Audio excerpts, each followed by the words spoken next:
बिस्मिल्लाहिर्रहमानिर्रहीम। अस्सलामु अलैकुम नाज़रीन, हमारी आज की वीडियो का मौजू है सूरह यासीन की फ़जीलत। मगर वीडियो में आगे बढ़ने से पहले अगर आप हमारे चैनल पर नए हैं तो चैनल सब्सक्राइब कर दें।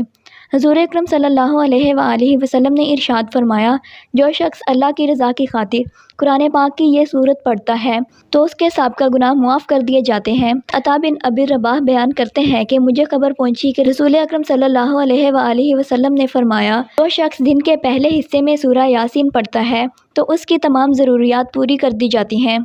इमाम दारमी ने इसे मरसल रवायत किया है। हज़रत मुअक्किल बिन यसार मज़नी रज़ी अल्लाह तआला अन्हा से रिवायत है कि नबी अकरम सल्लल्लाहु अलैहि वसल्लम ने इरशाद फरमाया, जो शख्स अल्लाह की रज़ा की खातिर सूरह यासीन पढ़ता है तो उसके साबिक़ा गुनाह मुआफ़ कर दिए जाते हैं। उसे अपने करीबुल मर्ग अफराद के पास पढ़ा करो। हज़रत खालिद बिन मादान रहमतुल्लाह अलैहि बयान करते हैं, अज़ाबे कब्र व हशर से बचाने वाली सूरत जो कि सूरह सजदा है पढ़ा करो, क्योंकि मुझे खबर मिली है कि एक आदमी उसे ही पढ़ा करता था जबकि वो बहुत गुनहगार था।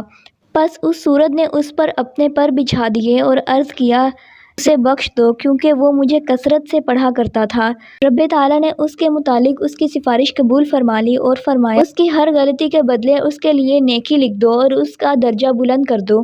हज़रत खालिद बिन मादान रहमतुल्लाह अलैहि ने यह भी कहा, वो अपने पढ़ने वाले के मुतालिक कब्र में झगड़ा करेगी और कहेगी, ए अल्लाह, अगर मैं तेरी किताब में से हूँ तो फिर उसके मुतालिक मेरी सिफारिश कबूल फरमा, और अगर मैं तेरी किताब में से नहीं हूँ तो फिर मुझे उससे ख़त्म फरमा दे। और वो परिंदे की तरह होगी और उस पर अपने पर फैला देगी। वो उसकी सिफारिश करेगी और उसे अज़ाबे कब्र से बचा लेगी। सूरह मुल्क के मुतालिक भी इसी तरह बयान किया है, और वो इन दोनों सूरतों के पढ़े बगैर नहीं सोया करते थे। और ताउस बयान करते हैं, इन दोनों सूरतों को कुरान की हर सूरत पर 60 नेकियों से फजीलत दी गई।